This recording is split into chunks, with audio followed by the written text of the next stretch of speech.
চুল তার কবেকার বিদিশার নিশা, মুখ তার শ্রাবস্তির কারুকার্য, অতি দূর হতে হাল ভেঙে যে নাবিক হারাইছে দিশা দারুচিনি দ্বীপের ভিতর। বলেছে সে, এতদিন কোথায় ছিলে?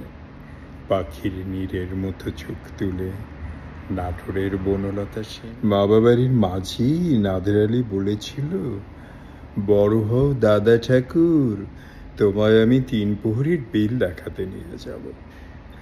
নাদের আলী আমি আর কত বড় হব? আমার মাথা ওই ঘরের ছাদ ফুঁড়ে আকাশে স্পর্শ করলে তারপর আমায় 3 প্রহরীর বিল দেখাবে? 1000 বছর ধরে আমি পথ হাঁটিতেছি পৃথিবীর পথে, সিংহল সমুদ্র থেকে নিশীথে অন্ধকার মালয় সাগরে অনেক ঘুরেছি আমি, বিম্বিসার অসুখের ধূসর জগতে।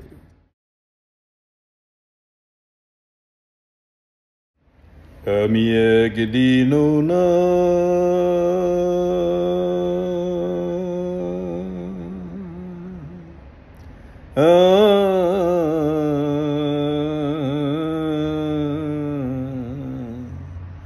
দেখিলাম তারে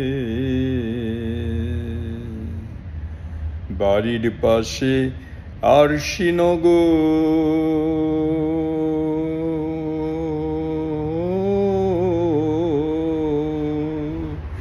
সেথা পড়শি বসত করে, এক ঘর পড়শি বসত করে, আমি একদিনও না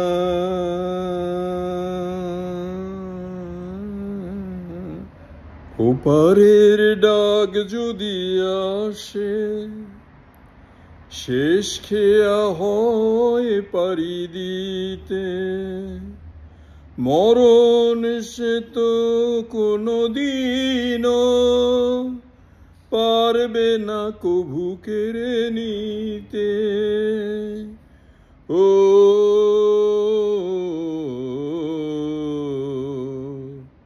তোমারি না না না না না না না না না, আমি যে কে তোমার তুমি তা জেনে নিও, আমি যে কে তোমার তুমি তা জেনে নাও। আমি চিরদিন তোমারই তো থাকবো, তুমি আমার আমি তোমার, এ মনে কি আছে পারো যদি বুঝে না। আমি বাংলায় গান গাই, আমি বাংলায় কথা না না না না না না না না না না না না না। আমাকে একজন বলেছিল, আমার এক কাকা, আপনারা বোধহয় নাম শুনে চিনবেন, ওনার মেয়ে হচ্ছে সারাজাকে। সারাজাকে তো আমি বলি না চিকসি আপা, আমার মামা। তো উনি আমাকে বলেছিল যে তুই আঙ্কেল বলছিল মামা, যে মামা এত টেন্স পড়ি, এত ভার্ব, এটা সেটা কি কি সব আউল ফাউল ভাউল পড়তাছি, কিন্তু ইংলিশ তো ওরকম ইয়ে করি না, মানে অত শিখতে পারছি না বা অত ক্রিস্টাল ক্লিয়ার না। কি তখন আমার মামা বলতেছিল কি, যখন ঘুমাবি, ঘুমে যখন স্বপ্ন দেখবি ইংলিশে, তখন বুঝবি যে তুই ইংলিশ পারিস। 32 বছর আমেরিকায় থাকি, আমেরিকান বউ, কাজ করি ইংলিশে কথা বলে, কিন্তু এখনো ইংলিশে স্বপ্ন দেখি না। তার মানে কি ইংলিশ পারি না? হোম ডিপো চেনেন? পৃথিবীর সবচেয়ে কাজ করার জন্য সবচেয়ে খারাপ, ফ্যাসিলিটি সবচেয়ে ভালো। আমেরিকান যতগুলো কোম্পানি আছে হোম ইমপ্রুভমেন্টের, তাদের মধ্যে হোম ডিপো হচ্ছে বেস্ট। অনেক আছে, 7-11-এর মতো ভুরি ভুরি আছে, অনেক জায়গায় আছে, আর সেটা খুবই নাম্বার 1, ফ্যাসিলিটি ভালো। সেখানেও আমি বহালতে বলিয়াতে কাজ করেছি, প্রমোশনের পরে প্রমোশন পেয়েছি আলহামদুলিল্লাহ। $1 কোম্পানি AIG-তে কাজ করেছি অ্যাসেট অ্যাডমিনিস্ট্রেটর হিসেবে, এই শিক্ষা নিয়ে, এই ইংলিশ নিয়ে, এই আইটি এক্সপিরিয়েন্স নিয়ে আলহামদুলিল্লাহ করেছি। বহল তো বলিয়াতে করেছি। খুব অল্প বয়সে আধা ভাঙা ওয়ার্ক পারমিট, ভাঙাচোরা সোশ্যাল সিকিউরিটি। তখনই সাউদার্ন ক্যালিফোর্নিয়ার 5টা 6টা স্টোর চালিয়েছি, ডিস্ট্রিক্ট ম্যানেজার হিসেবে কাজ করেছি। দুরুং ত্রিং ত্রিং রিং রিং রিং করতাম, মানে মাল্টিপল কাজ করতাম একসাথে। আজকে বয়স হয়ে যাচ্ছে, হাড্ডিতে ব্যথা করতেছে, তাতে কি হয়েছে? আলহামদুলিল্লাহ, যা করেছি তাই করেছি, যা করব আর করব না। আমার কাজের জায়গায় আমাকে একটা প্রমোশন দিচ্ছিল যে তোমাকে সুপারভাইজ করা হবে, তুমি ফ্রন্ট ডেস্কে এটা করবা, কিংবা আমরা তোমাকে ম্যানেজার বানাবো। আমাকে ঠ্যাঙ্গা, আমার দরকার নেই, ম্যানেজারেরও দরকার নেই, সুপারভাইজারও হওয়ার দরকার না। আমি তাই আছি। আমার ভিডিও করার পারমিশন দিতে হবে, আর আমি ওগুলা খামাকা একটা $2 বেশি নিয়ে, $3 বেশি নিয়ে ওইসব কইরা আমি আমার ভিডিও করা বন্ধ করতে পারবো না। খুব লজিকটা খারাপ হলো না? রক্তে মাংসে গড়া আমি একটা খুবই সাধারণ মানুষ। আমি একটা প্রবাসী কি বলে এটাকে, কর্মময় একটা বাঙালি আমেরিকান। আর তবে আমি পিছনে চাকায় দেখি, এখনো চাকায় দেখি, আমি হার্ড ওয়ার্ক যেটা, পরিশ্রম যেটা, ওইটা কোনোদিনই করিনি, এখনো করি না, করবো না। বাঙালিরা বোধহয় একটু আড্ডাবাজ, যেটা আমি একদম না। বাঙালিরা একটু বোধহয় পিছনে কথা বলতেও পছন্দ করে, একজনের কথা একজন আরেকজনকে টেনে ধরতে, সেটাও আমি না। তথাকথিতভাবে সত্য কথা যেটা, যে বাঙালিদের যেই 2-3টা দুর্বলতা আছে, দোষ আছে, সেগুলোর ধারে কাছে আমি নাই। আমার কারোর জন্য হিংসাও হয় না, আমি কাউকে নিয়ে কথাও বলতে চাই না। মাঝে মাঝে একটু উদ্ভট রাগ হয়, সাইকোলজিক্যাল একটু সমস্যা আছে। মানুষ হিসাবে আমি তো অ্যাঞ্জেল না।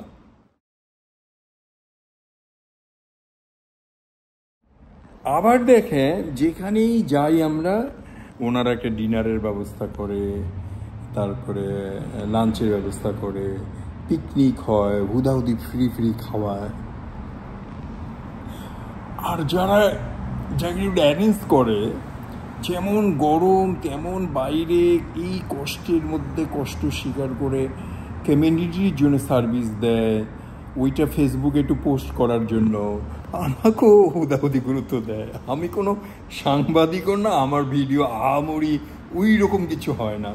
তারপরে আলহামদুলিল্লাহ আমার যথেষ্ট গুরুত্ব দেয়, যথেষ্ট আমার সাথে ভালো ব্যবহার করে। সবাই আমার চেয়ে অনেক সামাজিক, অনেক ভালো। প্রীতম হাসান, প্রতীক আর প্রীতম এখনকার সেন্সেশনাল, এখনকার এই যে উড়াধুরা শাকিব খানের যে এই যে হিট গানগুলো, তারপরে এইসব গানের যে গায়ক, ইয়াং জেনারেশনের একটা ভীষণ হটকেকের মতো সেই ছেলে প্রীতম, এরা এসে ফ্রি গান গেয়ে গেল। আনন্দ মেলার ওছিলায় হোক, বাংলাদেশি মেলার ওছিলায়, ফ্রি তো আমরা দেখলাম। কিন্তু আমার একটা জিনিস অদ্ভুত লাগে, যে লস অ্যাঞ্জেলেসের বাঙালিরা আমার মনে হয় বেস্ট প্রবাসী বাঙালি। কারণটা কি দেখেন, জেমসের মতো একটা শিল্পী, এত সুপারস্টার, বিরাট মানুষ, ট্যালেন্টেড, এত বয়স্ক লোক, আর অনেক কাল, যদিও আমার কাছে ওটা অত আমার ওই ধরনের এরার মধ্যে আমি ছিলাম না, বা আমার ওইভাবে কিছু ছিল না, আমি শুনিও নি অত, কিন্তু তার মতো মানুষ আসলো, সেগুলো ফ্রি।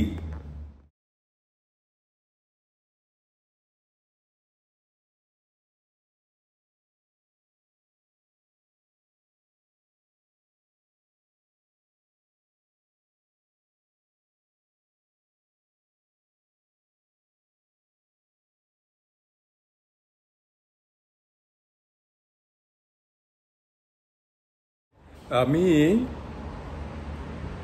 বাঙালি হিসেবে তো গর্ববোধ করি, বাংলাদেশি হিসেবে প্রচণ্ড রকম গর্ব আমার। যতই বাংলাদেশে যুদ্ধ হোক, ভাই ভাই যুদ্ধ করে, বিএনপি, আওয়ামী লীগ, হিন্দু, মুসলিম, রংপুরা, বগুড়া, কি জানি, বরিশাইলা, চিটোয়াঙ্গা, কুমিল্লা, নোয়াখাইলা, একজন যতই দণ্ডটণ্ড করুক টরুক, এন্ড অফ দ্য ডে আমরা বাংলাদেশি, আমরা বাঙালি।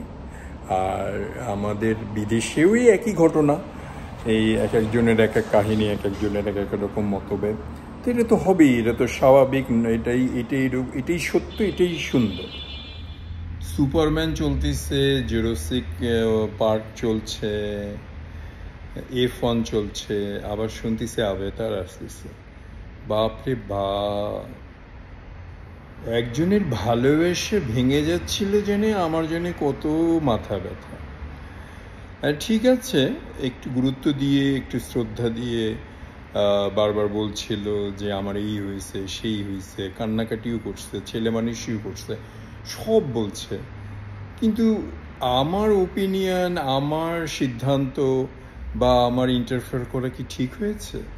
এন্ড অফ দ্য ডে ওরা তো ঠিকই হয়ে গেল, মাঝখানে খারাপ হলাম আমি।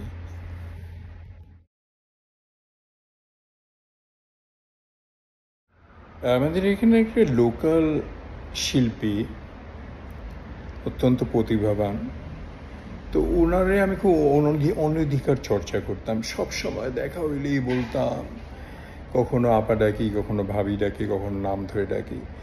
বলি যে আপনি মৌলিক গান করেন, তারপরে বাংলা গান করেন, বাংলা কমিউনিটির অনুষ্ঠান করেন, এটা সেটা কত রকম প্যাস প্যাস প্যাস প্যাস প্যাস প্যাস করতেই থাকি। উনি একটা আইডেন্টিটিতে আছে, উনি একটা ভালো পজিশনে আছে, কিন্তু আমার যিনি মাথা ব্যথা ওনাকে নিয়ে অনেক বেশি।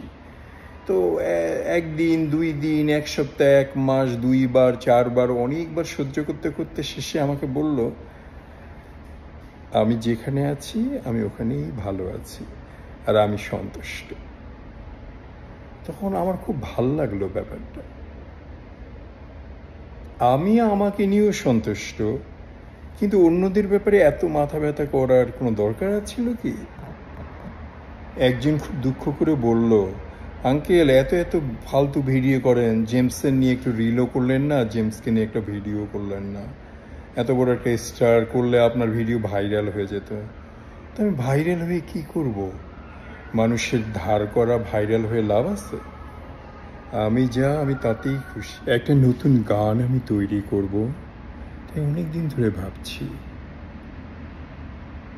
তো গানটা লেখা হলো, সুর দিলাম, স্বরলিপি খুঁজে বের করলাম, কিন্তু পরে দেখছি গানটাতে কোনো মেলোডি নেই। এত মেলোডিহীন গান কি গান হয়? I don't want to get old, but I don't know how to stop it. I'm getting old, but I don't want to get old. How? How am I going to stop? No!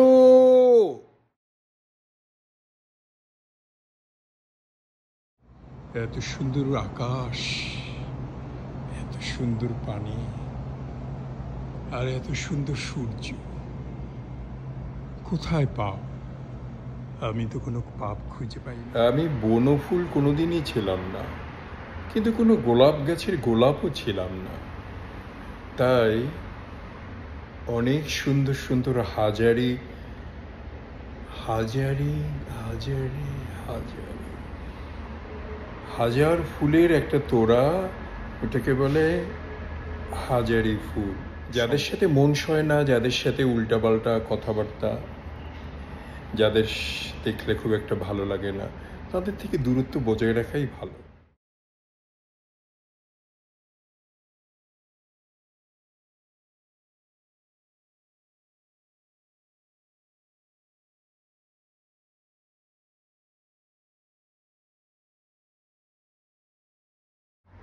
আমার কুড়িগ্রামের জীবনটা ছিল খুব ছোট্ট।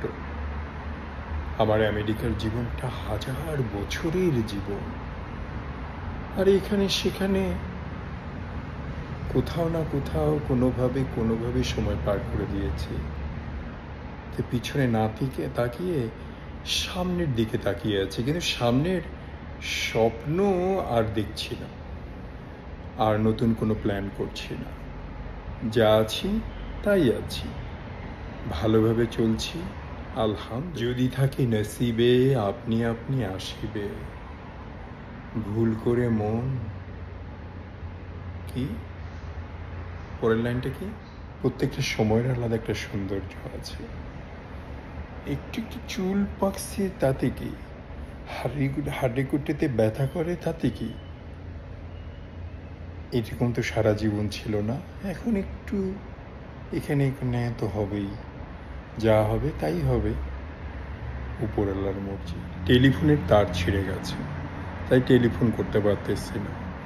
Network নিয়ে কোনো কাজ হচ্ছে না, তাই যোগাযোগ বিচ্ছিন্ন। আমি সাগর হয়ে সাগর পাড়ি দিতে চাই না, আমি সন্টু হয়ে সন্টু ফুলই থাকতে চাই। আজ থেকে 100 বছর আগে এখানে কেউ না কেউ ছিল, আজকে আমি। আমার নিঃশ্বাস বলে দিচ্ছে এটা বন্ধ হয়ে গেলেই সব শেষ। তাই নতুন করে শুরু করে নতুন করে নিঃশ্বাস নিই। প্রত্যেকটা দানায় দানায় নাকি লেখা আছে আমার রেজেক্ট। তাই একটু কম কম করে খাই, যদি বেশি বেশি করে খাই তাহলে হয়তো তাড়াতাড়ি চলে যাব উপরে। একটু দেরিতে যাওয়াই ভালো, তাড়াতাড়ি গেলে একটাই শুধু ভালো, আল্লাহর সাথে তাড়াতাড়ি দেখা হবে। না, তা তো দেখা হবে না, দেখাতে হবে সেই কিয়ামতের পর। মানুষ হিসেবে জন্ম নিয়েছি, অ্যাঞ্জেল হিসেবে নয়, ফেরেশতাও নয়, আগুনের তৈরিও নয়, শুধু খুবই সাধারণ রক্তে মাংসে গড়া একটা মানুষ। তাই ইমোশন আবেগ নিয়ে তো আমি ভুল তো করবই, বা ভুল করেছি। আর ভুলটা যেহেতু সৃষ্টি করেছে আল্লাহ তাআলা নিজেই, তাই ভুলের জন্য ক্ষমা চাবো, ভুল স্বীকার করব, ক্ষমা চাবো। ক্ষমা করার মালিক উনি। তারপরে আমরা পরিশীলিত হয়ে সুন্দর করে সবাই মিলে বেহেশতে যাব, তাই নয় কি?